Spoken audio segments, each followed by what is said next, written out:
उनके प्रति लोगों का नजरिया कुछ और था। 2014 के बाद यह नजरिया बदला है, निगाहें बदली हैं। भारत आज दुनिया के अंदर 5वीं बड़ी अर्थव्यवस्था के रूप में स्थापित हुआ है। आने वाले समय में भारत को 3 बड़ी अर्थव्यवस्था में से स्थापित करना है, तो इसके लिए आवश्यक है मध्य प्रदेश में भी डबल इंजन की सरकार चाहिए। पहले दुश्मन देश भारत में घुसपैठ करते थे, प्रतिदिन समाचार की सुर्खियां होती थी। लद्दाख में घुसपैठ, कश्मीर में घुसपैठ, कारगिल में घुसपैठ, अरुणाचल में घुसपैठ, ये एक प्रवृत्ति सी बन गई थी। भाइयों बहनों, आज घुसपैठ नहीं होती है। किसी आतंकवादी ने कहीं कोई दुस्साहस किया तो आतंकवाद ही नहीं, आतंकवाद की जननी को भी उसके घर के अंदर जाकर के सबक सिखाने का काम करने वाला हिंदुस्तान है। भाइयों बहनों, आज हमारा भारत विकास की एक नए प्रतिमान स्थापित कर रहा है।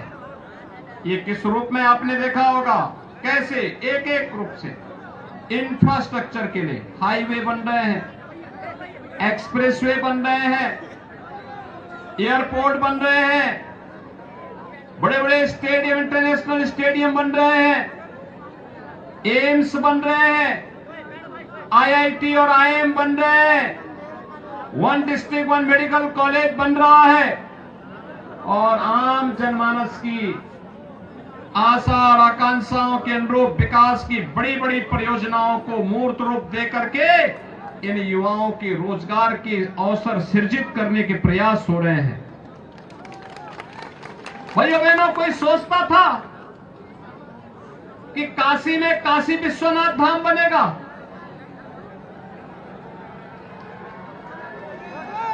संकरी गली थी, 5 फुट की गली थी। आज भाइयों बहनों, काशी विश्वनाथ धाम में आप कहीं से भी जाएंगे, आपको 50 फुट का गलियारा मिलेगा पूरा चलने के लिए। पहले 50 श्रद्धालु इकट्ठा नहीं हो पाते थे, आज अगर एक साथ 50,000 श्रद्धालु वहां इकट्ठा होगा बाबा विश्वनाथ धाम में, एक साथ इकट्ठा होकर के भजन कर सकता है, गा सकता है, बाबा का दर्शन कर सकता है। ये नया परिवर्तन, नया भारत। केदारपुरी फिर से बस गई है। महाकाल का महालोक एक नई अनुभूति करा रहा है, और 500 वर्षों का इंतजार के बाद रामलला भी तो अयोध्या में विराजमान होने वाले हैं। कांग्रेसी कहते थे कि केवल राम के नाम का उपयोग करते हैं, बोलते थे ना, जब हम बोलते थे कि रामलला हम आएंगे, मंदिर वहीं बनाएंगे, तो कांग्रेसी हम पे कटाक्ष करते थे ना। और बाद में जब हमने कहा था कि रामलला हम आएंगे, गुलामी का ढांचा भी हटाएंगे, मंदिर भी वहीं बनाएंगे, तो फिर इन्होंने एक और उसके साथ जोड़ा कि ये लोग बोलते हैं लेकिन करेंगे नहीं। ये लोग मंदिर बनाने की बात करते हैं लेकिन तिथि नहीं बताएंगे। भाइयों बहनों, अब तो मंदिर बनाने की बात ही नहीं, अब तो रामलला विराजमान होने जा रहे हैं। और 22 जो यहाँ पे पाल जी ने जो बताया है, 22 जनवरी 2024 को रामलला भी अपने भव्य मंदिर में विराजमान हो रहे हैं। मैं आपसे पूछना चाहता हूं, एक काशी में काशी विश्वनाथ धाम क्या एक कांग्रेस के लोग कर पाते? केदारपुरी का पुनरुद्धार क्या कांग्रेस के लोग कर पाते? महाकाल के महालोक का पुनरुद्धार कांग्रेस के लोग कर पाते? और क्या राम मंदिर के निर्माण का कार्य कांग्रेस कर पाते क्या?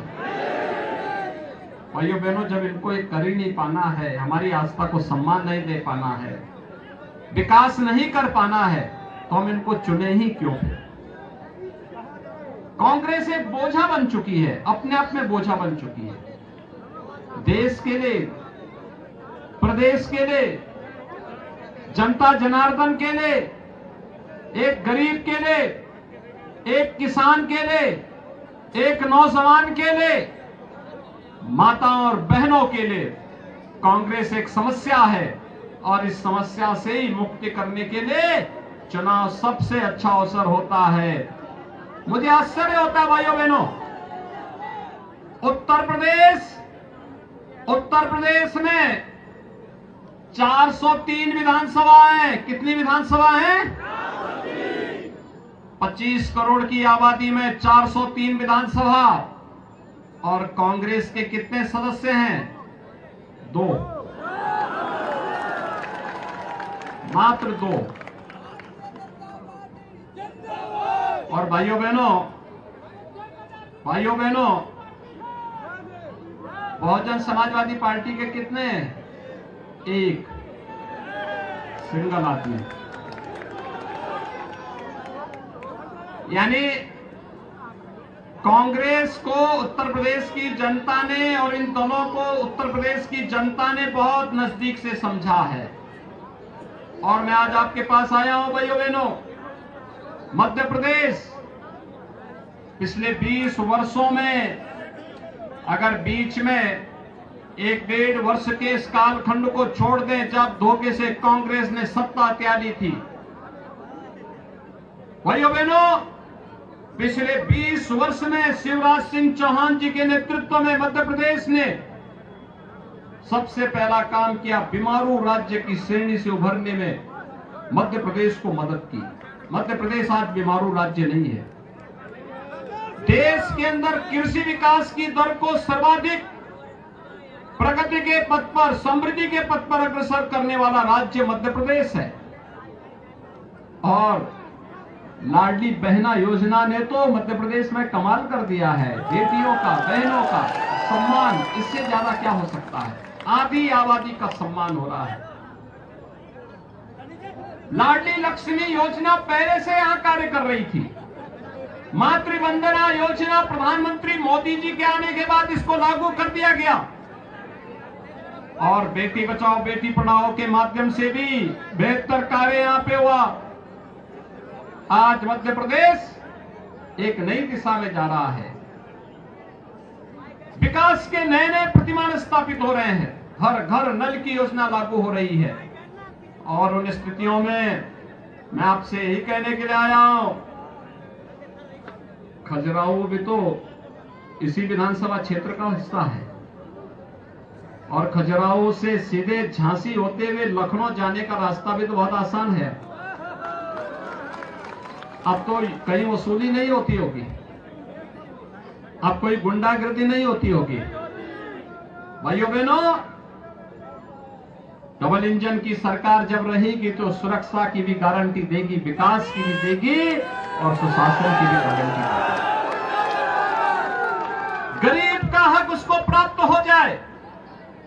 ये जो आवास दिए जा रहे हैं गरीबों को, शौचालय उपलब्ध कराए गए गरीबों को, घर घर बिजली पहुंचाई गई गरीबों के घर, उज्ज्वला योजना के रसोई गैस के सिलेंडर उपलब्ध कराए गए, आयुष्मान भारत में 5 लाख रुपए की स्वास्थ्य बीमा का कवर कर दिया गया। और कोरोना कालखंड में तो आपने देखा होगा, फ्री में टेस्ट, फ्री में उपचार, फ्री में वैक्सीन। कांग्रेस होती है वैक्सीन कभी नहीं बन पाती भारत में, लेकिन मोदी जी ने मात्र 9 महीने के अंदर इस बीमारी के लिए, उपचार के लिए वैक्सीन दे दी। और वैक्सीन दुनिया की सबसे प्रभावी वैक्सीन निकली। राशन की सुविधा उपलब्ध करवा दी। भाइयों बहनों, राशन 80 करोड़ लोगों को 3.5 वर्ष से लगातार राशन मिल रहा है और अगले 5 वर्ष तक ये लगातार जारी रहेगा। मोदी जी ने घोषणा कर दी है 5 वर्ष तक जारी रहेगा। ये जो वेलफेयर की स्कीम है, हर घर नल की योजना लागू हो रही है। भाइयों बहनों, यह डबल इंजन की सरकार ही कर पाएगी। अगर कहीं गड़बड़ाया तो फिर कांग्रेसी सब हजम कर जाएंगे, कुछ नहीं बचेगा। गरीब के लिए, कॉमन मैन के लिए कुछ नहीं बचने वाला। और इसीलिए आज हम सब आपके पास आए हैं आपसे कहने के लिए, मध्य प्रदेश की आवश्यकता है, यहां के नौजवान की आवश्यकता है, यहां के अन्नदाता किसान की आवश्यकता है, यहां की बहन और यहां की बेटियों की आवश्यकता है। डबल इंजन की भारतीय जनता पार्टी की सरकार फिर से मध्य प्रदेश में है। और इसीलिए आज मैं आप सबसे अपील करने के लिए यहां पर आया हूं। भाइयों बहनों, सुरक्षा की गारंटी भाजपा देगी।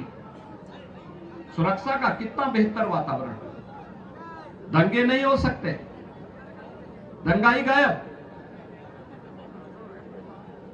गौ तस्करी बैन, अवैध स्लॉटरिंग बंद।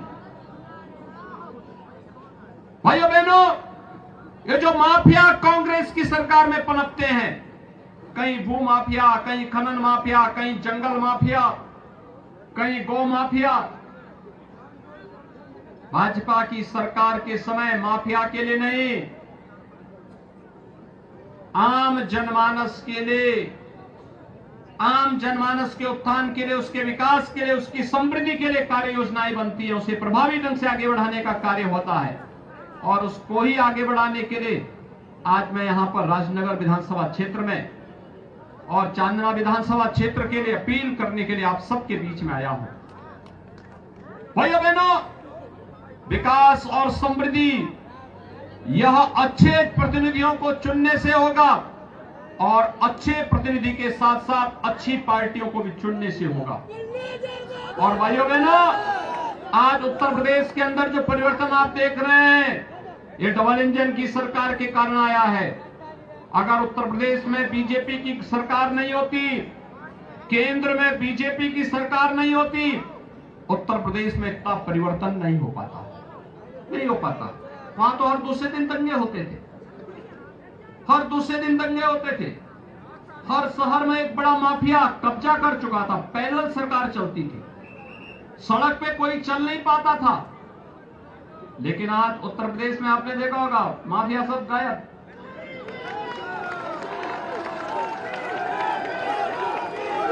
दूसरे लोग की यात्रा में चले गए।